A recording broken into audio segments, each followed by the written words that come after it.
तो फिर क्या निष्काम तपस्या करते हो तुम इस वय में, पर क्या पाप न होगा तुमको आश्रम के धर्म क्षय में। मान लो कि वह न हो किंतु इस तप का फल तो होगा ही, फिर वह स्वयं प्राप्त भी तुमसे क्या न जाएगा, होगा ही। वृक्ष लगाने की ही इच्छा कितने ही जन रखते हैं, पर उनमें जो फल लगते हैं क्या वे उन्हें न चखते हैं। लक्ष्मण अब हंस पड़े और यूं कहने लगे, दुहाई है सेंत मेत की तापस पदवी मैंने तुमसे पाई। यों ही यदि तप का फल पाऊं तो मैं उसे न चखूंगा, तुमसे जन के लिए यतन से उसको रक्षित रखूंगा। हंसी सुंदरी भी फिर बोली, यदि वह फल मैं ही हूँ तो क्या करो बताओ, बस अब क्यों अमूल्य अवसर खोऊं। तो मैं योग्य पात्र खोजूंगा, सहज परंतु नहीं है काम, मैंने खोज लिया है उसको यद्यपि नहीं जानती नाम, फिर भी वह मेरे समक्ष है। चौंके लक्ष्मण बोले, कौन, केवल तुम कहकर रमणी भी हुई तनिक लज्जित हो मौन। पाप शांत हो कि मैं विवाहित हूँ वाले, पर क्या पुरुष नहीं होते हैं दो दो धाराओं वाले।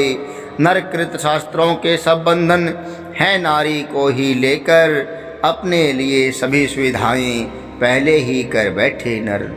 तो नारियां शास्त्र रचना कर क्या बहुपति का करें विधान, पर उनके स्थितव गौरव का करते हैं नर ही गुणगान। मेरे मत में एक और हैं शास्त्रों की विधियां सारी, अपना अंतःकरण आप है आचारों का सुविचारी। नारी के जिस भव्य भाव का स्वाभिमान भासी हूँ मैं, उसे नरों में भी पाने का उत्सुक अभिलाषी हूँ मैं। बहु विवाह विभ्राट क्या कहूँ, बद्रे मुझको क्षमा करो, तुम कुशला हो किसी कृति को करो कहीं कृत्य वरो। पर किस मन से वरूं किसी को, वह तो तुमसे हरा गया। चोरी का अपराध और भी लो है मुझ पर धरा गया। झूठा प्रसन्न किया प्रमदा ने और कहा मेरा मन हाय, निकल गया है मेरे कर से होकर विवश विकल निरुपाय। कह सकते हो तुम कि चंद्र का कौन दोष जो ठगा चकोर, किंतु कलाधर ने डाला है किरण जाल क्यों उसकी ओर। दीप्ति दिखाता यदि न दीप तो जलता कैसे कूद पतंग, वाद्य मुग्ध करके ही फिर क्या व्याध पकड़ता नहीं कुरंग। लेकर इतना रूप कहो तुम देख पड़े क्यों मुझे छली, चले प्रभात वात फिर भी क्या खिले न कोमल कमल कली।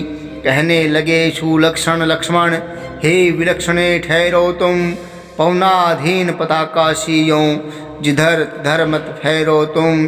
जिसकी रूप स्तुति करती हो तुम आवेग युक्त इतनी, उसके शील और कुल की भी अवगति है तुमको कितनी। उत्तर देती हुई कामिनी बोली अंग शिथिल करके, हे नरी है क्या पूछ रहे हो अब तुम हाय हृदय हर के। अपना ही कुलशील प्रेम में पढ़कर नहीं देखती हम, प्रेम पात्र का क्या देखेंगी प्रिय हैं जिसे लेखती हम। रात बीतने पर है अब तो मीठे बोल बोल दो तुम, प्रेम अतिथि है खड़ा द्वार पर हृदय कपाट खोल दो तुम। हा नारी किस भ्रम में है तुम, प्रेम नहीं है तो है मोह, आत्मा का विश्वास नहीं है तेरे मन का विद्रोह। विष से भरी वासना है यह, सुधा पूर्ण वह प्रीति नहीं।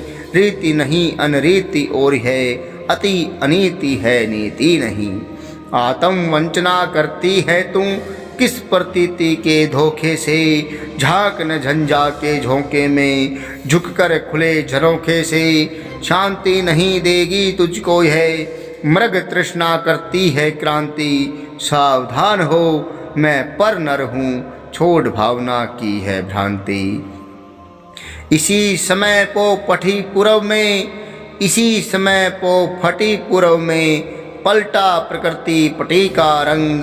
कर्ण कंटकों से श्यामांबर फटा दिवा के दम के अंग। कुछ कुछ अरुण सुनहली कुछ कुछ प्राची की अवभूषा थी। पंचवटी की कुटी खोलकर खड़ी स्वयं क्या उषा थी। आहा अम्बरस्था उषा भी इतनी शुचि स्फूर्ति न थी।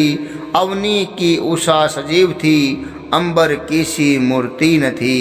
वह मुख देख पांडुषा पढ़कर गया चंद्र पश्चिम की ओर। लक्ष्मण के मुंह पर भी लज्जा लेने लगी अपूर्व हिलोर।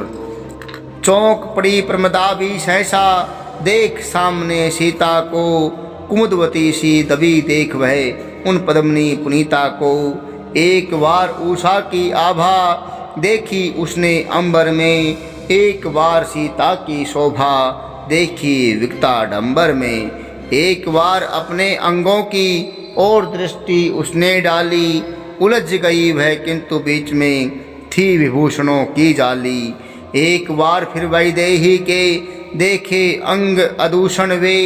सह नक्षत्र अरुणोदय ऐसे रखते थे शुभ भूषण वे।